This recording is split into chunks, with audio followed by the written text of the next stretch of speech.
आकाश को इस दफ्तर में काम करते हुए आज तीसरा दिन था। बहुत सारे दफ्तर दिन में तो जिंदा होते हैं यानी कि खुल जाते हैं, लेकिन कुछ दफ्तर ऐसे हैं जो कि रात को ही खुलते हैं। आज आकाश का तीसरा दिन इस दफ्तर में था और इसकी बॉस ने उसको कहा था कि वो रात भर भी काम करेगा। अभी अभी यूनिवर्सिटी ख़त्म हुई थी और नौकरी मिलने के बाद खुशी में इसकी पहली जॉब थी। उसने दिन रात एक करने का इरादा कर लिया था। उसकी बॉस ने उसको रोक लिया और सुबह तक तमाम तर फाइलों को मुकम्मल करना था। आकाश ने भी सोचा चलो कोई बात नहीं, पहली नौकरी है और मैं मेहनत करूंगा।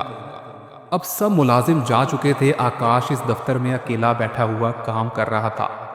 उसका दफ्तर मुकम्मल तौर पर सुनसान था। अब रात के 1 बज चुके थे। सिर्फ ट्यूबलाइट की ठंडी रोशनी और बाहर हल्की हल्की बारिश शुरू हो चुकी थी। वो कागजों में झुका हुआ बैठा काम कर रहा था। अचानक से उसे यूं महसूस हुआ कि जैसे उसकी कुर्सी को पीछे से किसी ने हिला दिया हो। जैसे ही उसने पलट कर देखा तो वहां पर कोई मौजूद नहीं था। आकाश दोबारा से काम में शुरू हो गया और उसको लग गया कि जैसे उसका वहम हो। चंद लम्हों के बाद ऑफिस में मौजूद तमाम कंप्यूटर खुद ब खुद ऑन होने लगे और स्क्रीन पर सुर्ख रंग के अल्फाज निकल आए। मैं ही हूं इस ऑफिस की मालिक और मैं ही हूं वो लड़की जिसने तुम्हारे प्यार में आकर तुम्हारे साथ शादी करने की कोशिश की, लेकिन तुमने मुझे धोखा दिया। आकाश की आंखें खुल चुकी थी और उसको वो सब याद आ गया था जो उसने यूनिवर्सिटी के दिनों में किया था। आकाश वही लड़का था जिसने यूनिवर्सिटी में एक लड़की को प्यार में लाकर धोखा दिया था और उसने हाथ बढ़ाकर जैसे ही ये कंप्यूटर बंद करने की कोशिश की तो उसके हाथ को जैसे किसी ने थाम लिया हो और बहुत ताकतवर हाथ हो जिसने उसको रोक लिया हो। ये दफ्तर किसी और का नहीं था, आकाश की पुरानी गर्लफ्रेंड जिसका नाम सिमरन था, उसकी बहन का था। आज सिमरन अपनी मौत का बदला लेने आकाश के पास आ गई थी। आकाश ने जैसे ही उसे मोहब्बत में धोखा दिया था और सिमरन ने खुदकुशी कर ली थी। आकाश भी इस बात को नहीं जानता था कि ये वही लड़की है और इसने खुदकुशी कर ली होगी। अचानक फिर क्या हुआ, मुकम्मल तौर पर सारे दफ्तर का माहौल ही बदल गया।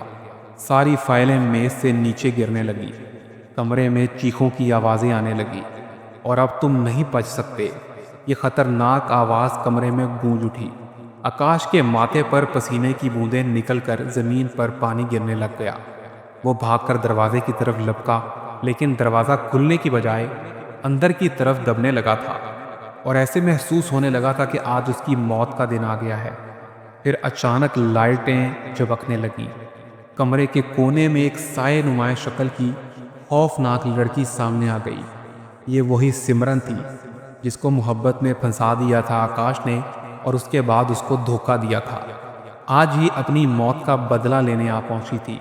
आहिस्ता आहिस्ता इसका साया ऊंचा होने लगा, यहाँ तक कि उसने आकाश को बालों से पकड़कर छत से लगा दिया। आंखें सुर्ख थीं और लंबे लंबे भूतनुमा इसके दांत नजर आ रहे थे। इसके हाथों की उंगलियां लंबे नोकीले नाखून खंजर की तरह आकाश की गर्दन में चुभ रहे थे। आकाश दीवार से लग गया था और आज उसने अपनी मौत को आंखों से देख लिया था। और उसके बाद क्या हुआ, उस सिमरन के भूत की आवाज़ें मजीद ऊंची होने लगी। आज तुम्हें मैं मौत का मज़ा चखा दूंगी। तुमने मेरे साथ जो धोखा किया, आज तुम मेरी बहन के दफ्तर में आए हो और यहाँ से जिंदा वापस नहीं जा सकोगे। थोड़ी ही देर बाद क्या हुआ कि अचानक से उसकी बॉस कमरे में वापस आ गई और आकाश अचानक से ज़मीन पर गिर गया। और जैसे ही उसकी बॉस ने देखा तो वो आगे बढ़कर आकाश की जानिब लपकी और पूछने लगी कि उसके साथ क्या हुआ है। आकाश रोने लग गया और उसने रोते रोते सारा माजरा सुना दिया और कहने लगा कि मैं ही था, मेरी बॉस जिसने तुम्हारी बहन के साथ प्यार किया था और उसको धोखा दिया था। और आज उसने जैसे ही ये तमाम बात अपनी बॉस को बताई, उसकी बॉस ने उसको उठाकर कुर्सी पर बैठा दिया और आज उसकी मौत का यह दिन होने ही वाला था अगर उसकी बहन वापस ना आती। आज सिमरन अपनी मौत का बदला लेना चाहती थी, लेकिन फिर क्या हुआ, कुछ ही देर बाद चीख की आवाज़ आई और उसके बाद फिर सन्नाटा छा गया। लेकिन आकाश अब जिंदा था। उसका दम ऐसे था जैसे घुट रहा हो। लेकिन उसकी बॉस ने भी उसको माफ़ कर दिया और अपनी बहन की मौत का भी उसको माफ़ी देकर कहा कि तुम बस यहाँ से नौकरी छोड़ दो, तुम मेरे दफ्तर में काम नहीं कर सकोगे। अगर तुम यहाँ पर दोबारा काम करने के लिए आए तो सिमरन आकर तुम्हारी मौत का सबब बन जाएगी। आकाश फिर खुश हो गया और वहाँ से चला गया। और अब भी वो अपने घर में जैसे ही रात के वक्त सोता है तो उसको सारा मंजर याद आ जाता है, क्योंकि उसका दफ्तर में जो पहला दिन था ये मौत का दिन था और सिमरन का भूत आज भी उसके पीछे आकाश की जान लेना चाहता है।